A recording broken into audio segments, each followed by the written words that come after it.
Minasan ohayo! Hello everyone, welcome back to my channel. I am Alice. So I've talked about Asian civilizations for a few episodes, and today we are talking about Asian Japan. So that's why I said Minasan ohayo, so it means that hello everyone. So actually I have started to watch the Japanese comic and TV program since I was a little girl. So, and after that, I know more about the Japanese history and kimono and art and comic and animation. So what was the first image when you think about Asian Japan?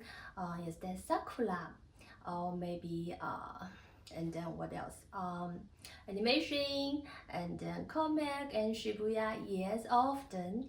And today, as you can see, I wear this. Actually, this is like Lolita fashion style mixed with the kimono. So if you are interested in Lolita fashion style, so maybe you can have a look at my previous episode. And today,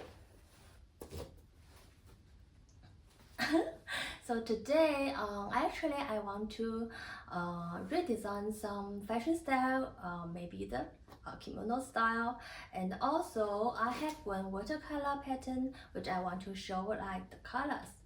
And as you know that nowadays it's really cold in Melbourne and I have bad cold right now, but don't worry, I'm getting better. And okay, let's go!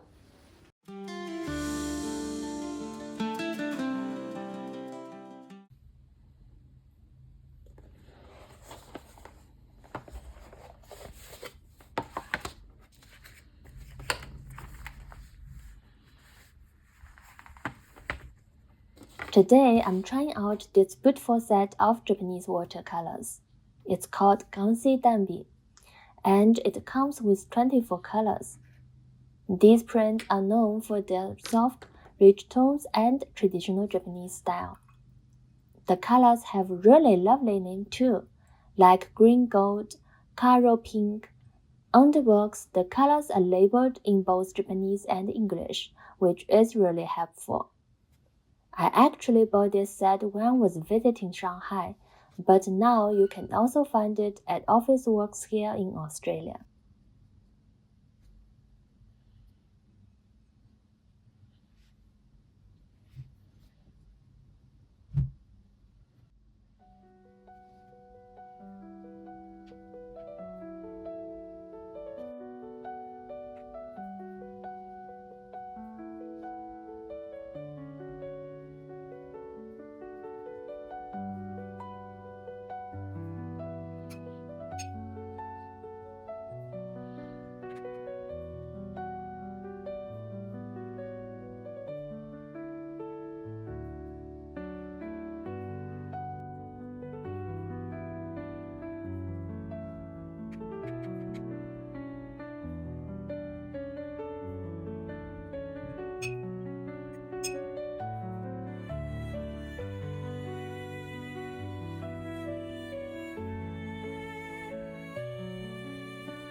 Now let's move on to the second part of this video.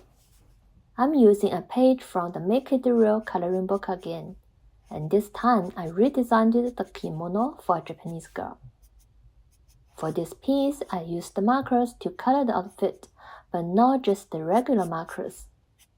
I chose colors inspired by traditional Japanese palettes like soft indigo, sakura pink, and muted earthly tone. Some of the pens I used are actually watercolor style brush markers. They blend like watercolors but feel like marker when you draw. It was a really fun process combining cultural design with soft coloring techniques.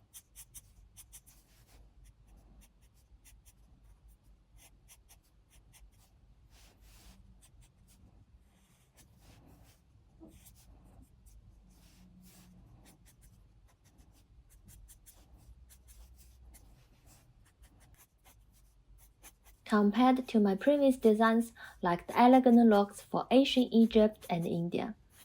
This time, I went for a lighter and fewer vibe. For this Japanese-inspired kimono, I designed something that feels more playful and easy to move around in. Instead of a long formal kimono, I give her a shorter skirt-style one that goes just above the knees. Something cute, modern, and a bit practical too. The whole style has a kind of casual kimono girl energy. I'd describe it as kawaii nomad, a sweet spirit look with freedom and charm.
Dun, dun, dun, dun. So this is final account, really cool, right? You can also have a try. So basically, now it's the end for today's episode. I hope everyone has a nice day and stay warm. I will see you in the next episode. Bye!